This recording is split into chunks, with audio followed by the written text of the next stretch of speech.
seen this before, right? I believe Falcon was the one who actually used the Harith and the Granger combination, but that time it was actually the Lunox and the Granger. Lunox in the gold lane. With this combination, yes, there's a lot of lane prio just based on how fast you clear the waves. Mid lane by the Eve and the gold lane on the Harith.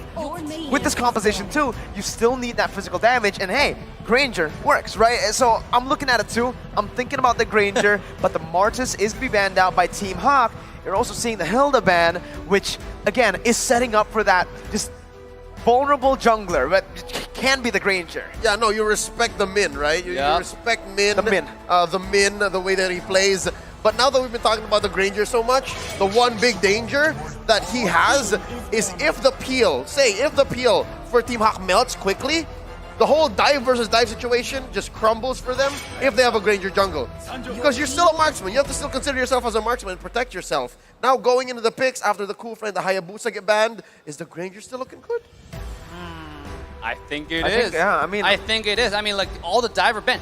The thing about it is, Chow most likely is use it as a support, as a roam position, right? Banning the Hilda is just like, okay, it might be a flex, but we don't care. We don't want any pressure into the jungle at all. So this is giving you a strong signal at this point. We don't want any dive, we don't want any assassin. We want the hyper carry in the jungle. Now, which one are they going to go with? YSS, Roger, all those characters are kind of falling off in early game damage now. But Granger, if you scale into the late game, it can actually one-shot any character from the side of Team Hawk.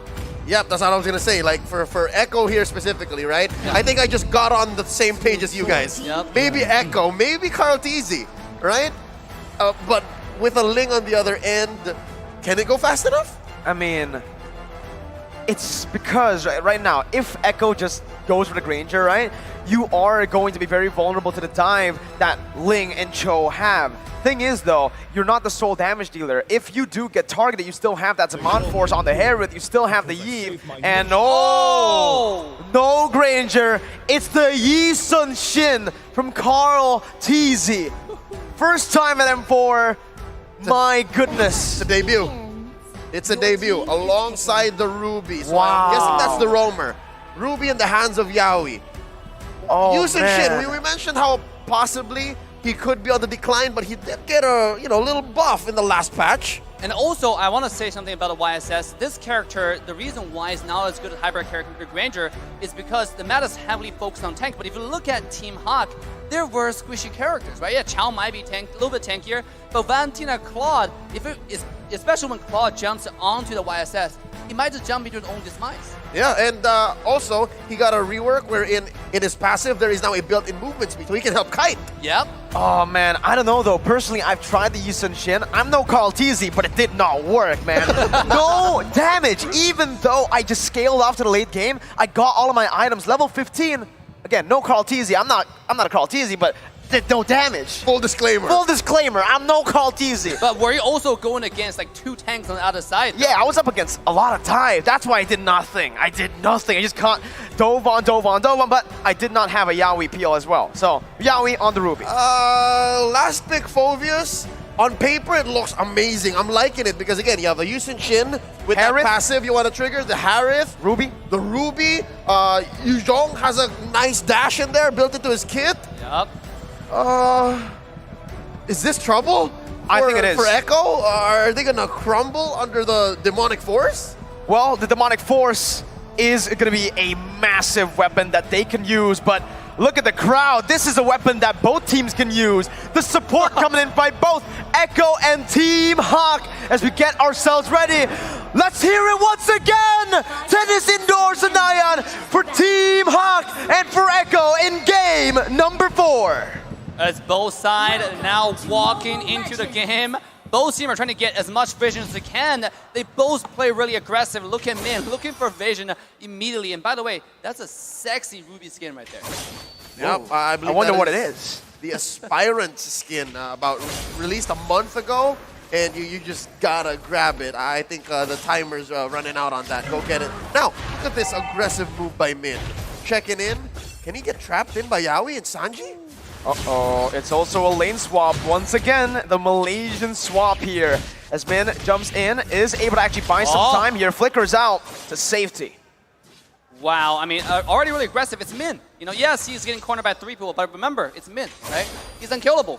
When he roams around like that, and now he's getting so much vision, you know exactly where everybody is. You can see Ling is finding the invade, and that's the value Ming brings on the table. Because you know where enemies are, majority of them, that gives Ling so much rotation options. Here we go. Uh-oh, that's going to be Min taking low. First blood over to Carl TZ. Gary's not level 4 just yet. Has to wait a bit, and Carl TZ so far is doing really good. Gary, though, finally gets level 4. Ooh. Doesn't decide to commit. Carl TZ follows through with a Mountain Chakra, now revealing everyone on the map, too.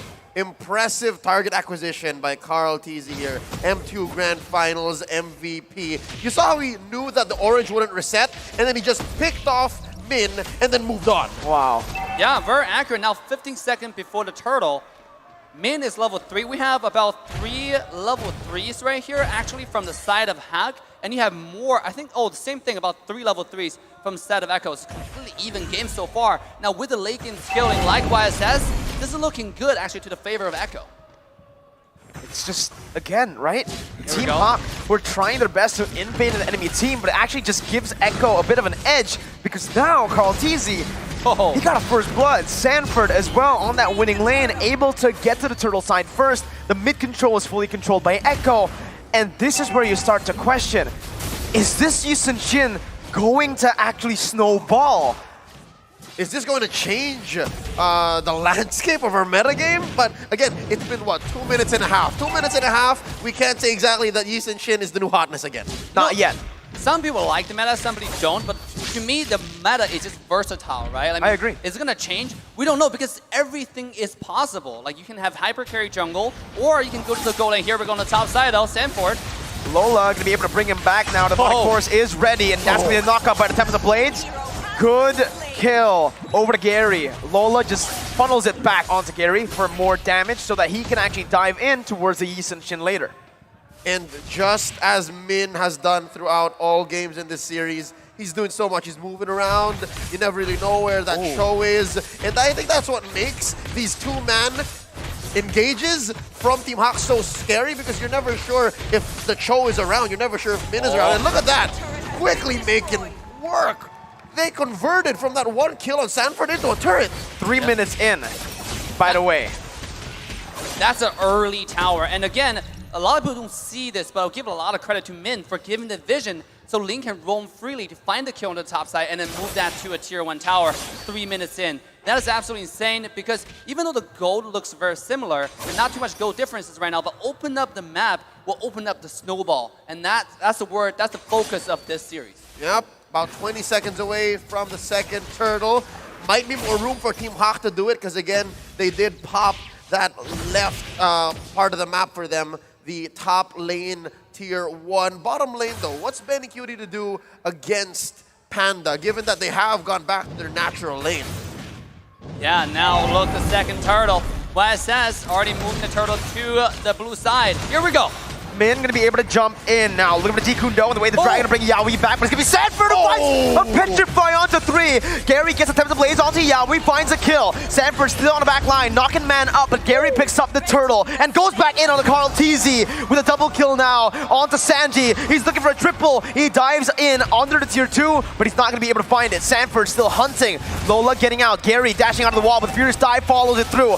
Gary's still gonna be able to actually get out Sanford, now caught in a bad situation as he's 1 HP, and that's the kill picked up by Lola. The passive does its thing, and it gets a trade for Sanford, but that is value for Team Hawk.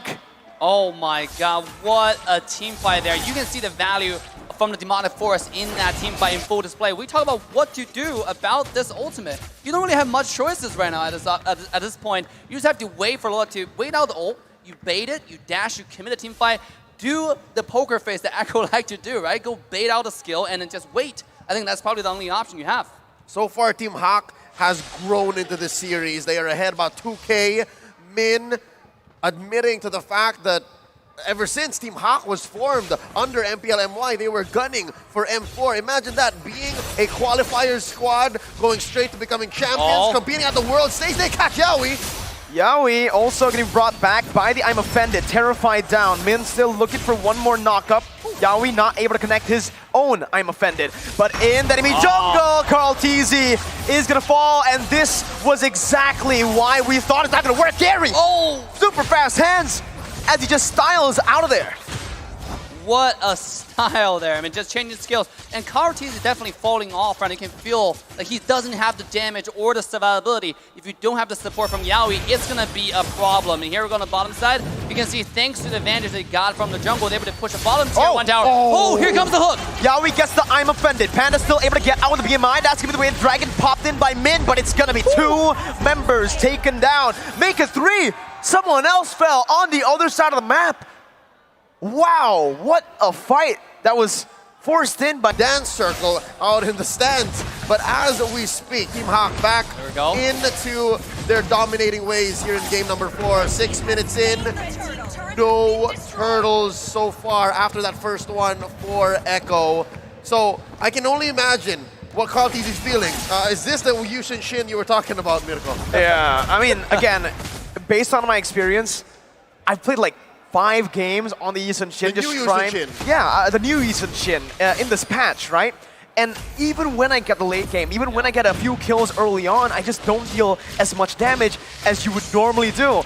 And now with just Panda also scaling up, I feel like Carl TZ might be losing to every single damage-dealing member from Team Hawk later on, even in the late stage when he has full items. Yeah, not only do you lose on damage, you also have to consider all the ball control is going to be diving you. And speaking of dive, bottom lane, Gary is definitely playing the carry role at this point. I mean, just finding push after push, and now Monitor Shocker, it's just way too much.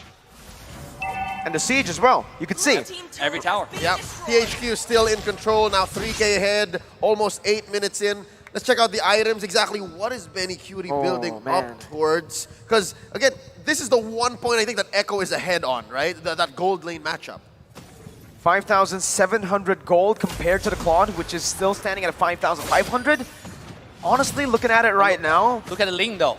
Yeah, the Ling. 3.5K ahead. 3.5K go ahead. And look at the itemization, right? He went for the Berserker's Fury into the Windtalker, and now, if he gets that Endless Battle, man, Echo is going to have a hard time, even if they have Yaoi to peel. That's so much damage, and even true damage coming off the Endless Battle. Yeah, this is only going to be scary and scary as Team Hack continue to extend a control in the game. 12 seconds before Lord. The thing about the Ruby pick is, Ruby's early game is really not that strong. They're not too much CCs, they're not too much damage, and you can't really check vision because it's not that tanky either. So you can see now Ruby, unless he lands that hook, he's not going to be a primary tank. If you match that with Kartizi, who's also squishy, speaking of squishy, here comes Team Hack. Uh-oh, that's going to be the Demonic Force on towards Sanford, who pops into Black Dragon form. Min, so trying to disrupt, that's the I'm Offended, only connecting onto Min right now as he's going to be melted down, but that's going to be Sanford picking up the kill onto Panda. Man, able to trade that back and slow. Let's still caught in the midst. Demonic Force buying a little bit of time before he gets bursted down by Benny. Killing Spree popped in, that's a 2-for-1, but Team Hawk find Lord. Team Hawk won that trade, I believe it was worth it. A little too messy, but Echo are finding what they need to find on the map to eventually get back into this game, shrinking that huge gold lead. It's a astronomical lead that Team Hawk has, especially on the team members that matter. But so far, I just noticed now, man, almost 10 minutes in, Echo only pushed 1 turret. Yeah, again, it's all about map control, right? In the first 3 minutes, we saw not too much gold differences, but because the first tower got taken down, that quickly snowballed into bottom tier 1, the top tier 2. Now with Lore coming in, even though the Team Hawk lost 2 people, Team Echo couldn't push a singular tower. Now the mid-tier one's gonna take him down because of all the crashing coming to the jungle. Oh, Carl TZ is gonna be assassinated there. Min, 1 HP. Sanji finds the damage, but Gary's gonna be able to actually get out. Lola now under the turret, jumps over the Demonic Force, not able to find Yaoi, jumps in once again. Gary finds the kill. Panda jumps in with the flicker too, but it's not enough. Benny and Sanji get out. It is a tier 1 turret taken down by Team Hawk as Gary looks to try to look for the base turret now. Sanji coming in. That's the base turret passive, and Gary needs to back away. Tier 2 now in the mid lane. Gonna be targeted down and sieged down by Team Hawk. That's a clean capitalization by Team Hawk of that small win. Again, 3 for 3 across the board. I'm feeling the problems with the Yi Shin now. Again, you have the Yi Shin, you have the Harith. They both need to hit their opponents for an extended period of time. Yeah. They're pure DPS. So the box that Sanji's setting up doesn't seem like it's enough. Yeah, and also they need to scale. But if you think about how much pressure Chao is giving on the map, it's not allowing them to scale, right? Ling is able to split push, find more tower, proc the high ground, the high ground tower's passive as well. I mean, this is too much pressure from all over the map from Team Hack, and it seems like the draft that Echo has is not paying them any dividends. I agree. I was one of the first downers towards the Yi Shin, right? The damage, even towards the late game, based on my experience, isn't enough to really become that hyper carry. I was willing to give it the benefit of the doubt, given that it was a nice way to kind of, stop the whole Valentina situation. It's a DPS hero that, yes, it does provide vision, but it's not a game changer when it comes down to a team fight. But yeah, again, it might have been a concept that needed more time in the oven, might have needed more reps. But we'll see if there is a comeback, because it's not over quite yet. There's still inhibitors standing for Echo. Yeah, and here we go. Gary split pushing again. He's not pushing that much. He's not completely shoving the wave. He gives the wave a gentle tap, and this allows the wave to accumulate. And then Ling, thanks to mobility, is able to roam to the Lord almost immediately. So now, again, Team Hack has control over the map going to the Lord fight. Again, it's that wave control from Team Hawk, right? They're able to actually slow push the waves, and they're going to be able to create so much pressure onto that XP lane where Echo is not really going to be able to respond to either play. There's always that split push threat with the Ling, and also that Lord take that's is constantly threatening Echo. And Echo, at this point, need to choose one, or maybe they need to just defend at this point. Even if they go for a 5v5, it's not a 50-50, it's more of a 70-30. As it stands. Yep. Most things that Team Hawk have their eyes on come for free. That's what this 4K gold lead is giving them. Ooh. And for Echo, as you mentioned, it's a hard decision. Like, I wouldn't even know where to begin. Dave. Uh-oh. I mean, I don't know where to begin, but here it comes. I'm offended finding Gary and Min, but Gary's going to be able to get out, but that's going to be a lot of damage placed on the back line. Panda flickering out, Man going to fall, but the demonic force now by Lola over towards Benny with one more coming down. It's a 1-for-0 for Echo. They bought a bit more time, but look, again, Echo, they lost a lot of HP there. Now it's still, despite that pick, going to be Team Hawk who has more pressure on the Lord, but Echo, they're using this man advantage really well, forcing it instantly. Speaking of when you don't know what to do, it's the decision making. Like, how decisive can you be? How fast can you make your decision and execute on it? That's gonna make the difference, right? You saw Yaoi jump in with the hook, and that made a whole lot of difference. But that difference is quickly minimized as Hack's now making a move on the Lord again. 4v5, it's gonna be the retreat battle. Gary wins it. Kraltizi gonna be kicked down, locked up by Min. Panda jumps in with Blazing Duet to the back line. Benny, now in the midst of it all, jumping back and forth, getting a kill, getting shut down though by the likes of Panda. Min still surviving. His stats gonna be Sanford running away. The Furious died by Man, as that's gonna be enough to lock him down. 4-for-1. Team Hawk on a run now to equalize in Game 4. Oh no, this looks familiar. It's just one defender left. Yaoi's gonna take about 5 or 6 seconds before he can come to help defend. Sanji puts up the ult. Will Lola fall?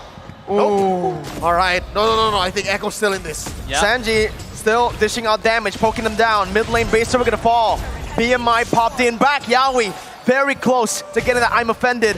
But like you mentioned, Leo, not enough just yet. Team Hawk back away. Now, if the Lord come close for the charge, that's another free high ground tower. And remember, all at the same time, bottom wave is slowly accumulating towards the high ground of Team Echo. Team Hawk, all they have to do is push this Lord in. Can they do it? Benny QT finds a massive pick, and that's 2 on the board. Benny is 8-1. He is single-handedly stopping the end from Team Hawk. Is this the key to victory? At this point, it's all on Benny. Can you find the crucial kills onto Panda, onto Gary, because only him has the damage to do it. Kraltizi is still not there yet. He's level 15. This is a miracle. This is your situation. Can you find the damage? Now, the good thing about YSS is also the ultimate. The Mountain Shower gives you so much vision, which allows you to know, okay, is the Ling split pushing? How do we answer this? That's the benefit of YSS. And Gary comes to dive. Temper the blades. But that's Yowie! Yowie to perfection. Yowie with an absolutely insane I'm offended to catch Gary. Ruby is one of the natural predators of most assassin junglers that have high mobility. And right here, we're seeing the rubber band effect. They're shrinking that gold lead. Now at 2K, they're going to make a play here in the jungle. Trying to go for that main artery, that mid lane tier 1. So far, Echo not out of the woods just yet, but we're seeing signs of life. Yes, and also, Yowie has a flicker now. That's even a bigger threat. If Yowie before the flicker have to only play knowing where Ling is, knowing how your jungler play, but now he can actually engage like the lore fight previously. Oh, that stopped the Here we conceal. Min looking for an engage as Lola jumps in with the demonic force. Min looking forward. Yowie doing the same thing as Dasby Sanford splitting them back. And Lola and Min, they're isolated from the team. This is it. Min losing the immortality, but it's going to be able to actually get away. That's a disengage coming in with Gary rotating again. Benny, 1v4 in the midst of it all. Still surviving. And then stopping Team Hawk's engage. The storm, the typhoon, the hurricane took on 5 members of Team Hawk. Enough time to buy for Echo to defend. And we are sitting at dead even. Now this is a deja vu because Team Hawk has a tendency to go a little bit sloppy in the mid to late game, right? Sometimes we saw that being punished heavily in the previous games. And this is a series, this is the moment where they have to hold steady and go for the next objective. You saw Chow, right? You had Min and Lola jumped in by themselves, disconnected from the team. That's very uncharacteristic of Hack, who plays very disciplined most of the time in the entire series so far. Here we go. Yowie again finding Panda, but Panda's going to be able to actually dash out. Benny again, looking for the damage right now. The Blazing Duet will be popped. Gary to the back line as that's going to be the Demonic Force popped in as well. Yowie with no I'm offended cannot actually peel for his team. Lola, Demonic Force once again onto the back line, onto Carl Teasy, but still going to be able to kite away. You can see the damage being placed on. Lola still surviving for a bit longer. Carl Teasy finally finishes him off, but Sanford falls as well. Both of the XP laners have been taken down, but the real world inflation comes down. Yowie missing with I'm offended. Team Hawk still trying to get an opening here around the Lord. Yowie gonna be taken low. Min on the flanks. Panda in the mid lane looking for the base. Right now as Gary jumps in, helping the mid laner out. Carl Teasy finishes Min off, using the mountain shotgun device. Some time on the mid lane will be pushed in. Team Hawk with 1 cannon minion. Carl Teasy rotating down. They're getting it. Gary and Panda will end the game to equalize against the tournament favorites. A taste of their own medicine. Echo loses game 4 at the brink of a reverse sweep via a backdoor split push play by Team Hawk. Oh my god, what a play. The Echo style onto their own base. That is insane. Now, when we saw the Panda go in there, Eve responded, but Eve alone is not enough because Hawk has a Ling. They had the tools. What a series, man. That's all I have to say. What a series. They had the tools, they had the setup, and again, Echo, at least at this point, they knew that it was possible, but they just could not respond fast enough. That's what the